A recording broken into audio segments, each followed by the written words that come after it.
Hello বন্ধুরা, আমি দীপ আর তোমরা শুনছো ভূতবং। ভূতের রাজ্যে সকলকে স্বাগত। ভূতবংয়ের সকল দর্শকদের জানাই নতুন বছরের অগ্রিম শুভেচ্ছা।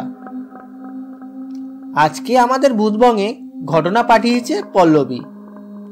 পল্লবীর পাঠানো ভৌতিক ঘটনাটি শোনার আগে বন্ধুরা, তোমরা সবাই ভূতবং চ্যানেলটিকে সাবস্ক্রাইব আর শেয়ার করে দাও। তাহলে চলো বন্ধুরা, আর কথা না বাড়িয়ে আজকের ঘটনাটি শোনা যাক। দীপ, আমি পল্লবী। আমার বাড়ি নদিয়ার হাবিবপুরে। আমি তোমার ভূতবংয়ের ভৌতিক ঘটনাগুলি নিয়মিত শুনি। আমার খুব পছন্দের এক ইউটিউব চ্যানেল তোমার এই ভূতবং।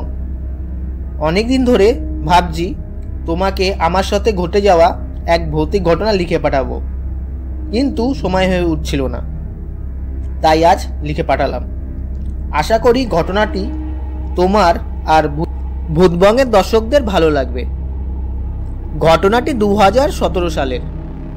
আমাদের এলাকায় এক চিলড্রেন পার্ক বানানো হয়। পার্কে সাধারণত এলাকার বাচ্চারাই খেলাধুলা করত। চিলড্রেন ডে উপলক্ষে পার্কে এক সাংস্কৃতিক অনুষ্ঠানের আয়োজন করা হয়েছিল। এই অনুষ্ঠানে বাচ্চারাই গান, নাচ, কবিতায় অংশগ্রহণ করেছিল। প্রথমবারের মতো চিলড্রেন ডে উপলক্ষে এই অনুষ্ঠান ভালোভাবেই হয়েছিল, কিন্তু অনুষ্ঠানের পরের দিন পার্কে এক অপ্রীতিকর ঘটনা ঘটে যায়। পরের দিন সকালে ডেকোরেটরের লোকেরা স্টেজ খুলতে এসে দেখে স্টেজের পেছনে একজন লোক গলায় ফাঁস দিয়ে ঝুলে আছে। এরপরে সারা এলাকায় এক আতঙ্কের সৃষ্টি হয়। পুলিশ ডাকা হয়, সেই মৃতদেহটি নামানো হয়। মৃত লোকটি এলাকার ছিল না, অপরিচিত ছিল। এটি আত্মহত্যা নাকি মার্ডার করা হয়েছিল, এই নিয়ে অনেক জলঘোলা হয়েছিল। যাই হোক, অতটা ডিটেলসে যেতে চাই না, মূল ঘটনায় আসা যাক। এই ঘটনার পর কয়েকদিন বাচ্চারা ওই পার্কে খেলাধুলো করতে যেত না। তারপর আবার অবস্থা স্বাভাবিক হয় আর বাচ্চারা পার্কে খেলাধুলা করতে যায়। বাচ্চারা যবের থেকে খেলাধুলা শুরু করে, তবের থেকে প্রতিদিন কোনো না কোনো বাচ্চা খেলতে খেলতে পড়ে আঘাত পেতই। আর আঘাত এমনই পেত যে খুব গুরুতর আঘাত। কেউ পড়ে মাথা ফেটে গেছে, কেউ আবার দোলনা চড়তে গিয়ে পড়ে হাত ভেঙে ফেলেছে। এমন ঘটনা প্রতিদিন ঘটার পর পার্কে কোনো বাচ্চাদেরই খেলতে যেতে দেওয়া হতো না।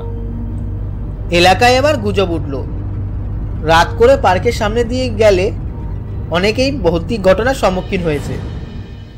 রাত করে লোকজন খুব কমই ওই পার্কের রাস্তা দিয়ে চলাফেরা করত। আমি ওই পার্কের সামনের রাস্তা দিয়েই রোজ টিউশন পড়িয়ে বাড়ি ফিরতাম।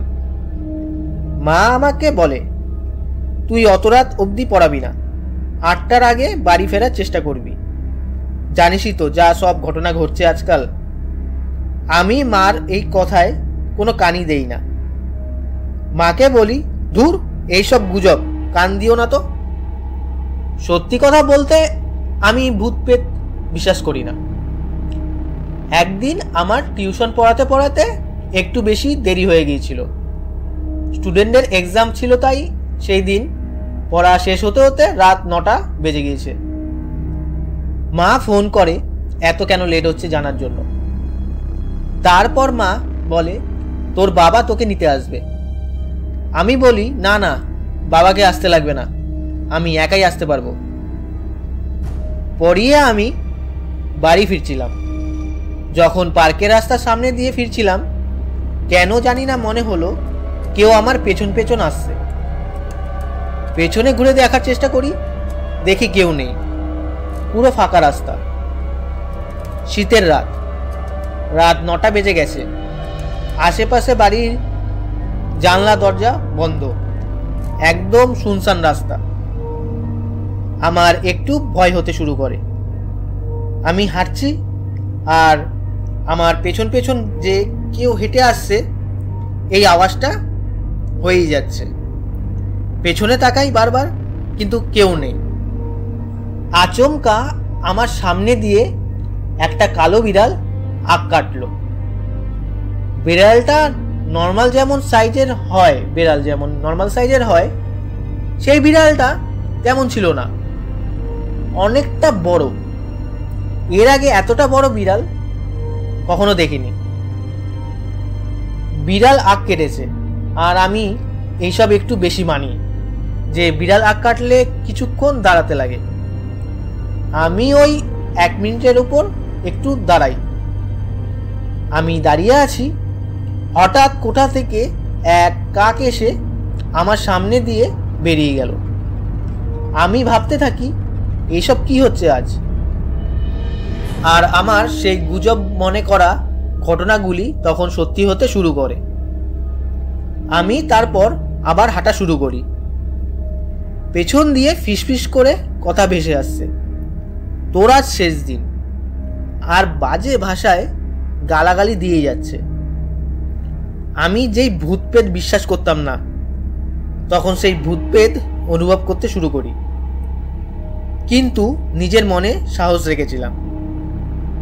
আমি একটা লাইটের পোস্টের সামনে দিয়ে যখন পার হলাম, তখন লাইটের আলোয় আমার ছায়ার সাইডে পড়ল। তার সাথে সাথে আমার পেছনে একটা বড় ছায়া লক্ষ্য করি। আমি হাঁটছি, আমার ছায়া আর আমার পেছন পেছন সেই ছায়াটা হাঁটছে। পেছনে তাকাই, দেখি কেউ নেই।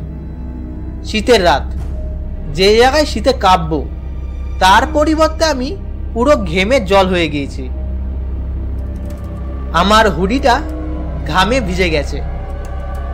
আমি এবার জোরে হাঁটা শুরু করি আর বিড়বিড় করে হনুমান চল্লিশা জপ করি। সামনে দেখি বাবা স্কুটি করে আসছে। বাবাকে দেখে আমি যা খুশি হই কি বলবো। বাবা আমাকে দেখে বলে, কি রে, এত ঘামছিস কেন আর হাঁপাচ্ছিস কেন? আমি বলি, ও কিছু না, বাড়ি চলো, সব বলছি। আমি যে স্কুটির পেছনে বসতে যাই, বাবা স্কুটি স্টার্টও দেয়নি। আমি কিভাবে বসার সময় পড়ে গেলাম নিজেই জানি না। কোমরে চোট লাগে আর হাতটা ছুলে যায়। বাবা তাড়াতাড়ি আমাকে তোলে আর বলে, পড়লি কি করে আর এত তাড়াহুড়ো করছিস কেন? বাবা তারপর আমাকে ডক্টরের কাছে নিয়ে যায়। ডক্টর ফার্স্ট এড আর ওষুধ দিয়ে আমাকে ছেড়ে দেয়। বাড়ি ফিরি। মা তো পুরো চিন্তিত হয়ে পড়েছিল। বাবা তারপর আমাকে জিজ্ঞাসা করে, কি রে, তুই এমন তাড়াহুড়ো করছিলিস কেন? তারপর আমি সব কথা বলি, পার্কের সামনে দিয়ে আসার সময় যা যা ঘটেছিল। এই কথা শুনে তো মা আমাকে অনেক ঝাড় দেয়, বলে, তোর তো এইসব গুজব বলে মনে হয়, এবার বোঝ নিজের সাথে হলো। এরপর থেকে আমি আর সেই পার্কের সামনে স্টুডেন্টটাকে রাতে পড়াতে যেতাম না, সকালেই ওকে পড়িয়ে দিতাম। এখন এমন কোনো ভৌতিক ঘটনা আর ঘটে না সেই জায়গায়। এখন পার্কটার ওইখানে ফ্ল্যাট হয়ে গেছে। এই ছিল আমার সাথে ঘটে যাওয়া ভৌতিক ঘটনা। দীপ ভালো লাগলে ঘটনাটি ভূতবঙ্গে পাঠ করে শুনিও। তাহলে বন্ধুরা, পল্লবীর সাথে ঘটে যাওয়া ভৌতিক ঘটনাটি কেমন লাগলো কমেন্ট করে জানিও আর লাইক করে দিও। আর বন্ধুরা, তোমরাও যদি ঘটনা পাঠাতে চাও তাহলে আমাদের ভূতবঙ্গের ইমেল আইডি bhutbongofficial@gmail.com পাঠিয়ে দিও। আর বন্ধুরা, আবারও বলছি তোমরা সবাই ভূতবঙ্গ চ্যানেলটিকে সাবস্ক্রাইব আর যত পারো শেয়ার করে দিও। তাহলে বন্ধুরা, আজকের মতো টাটা, বাই।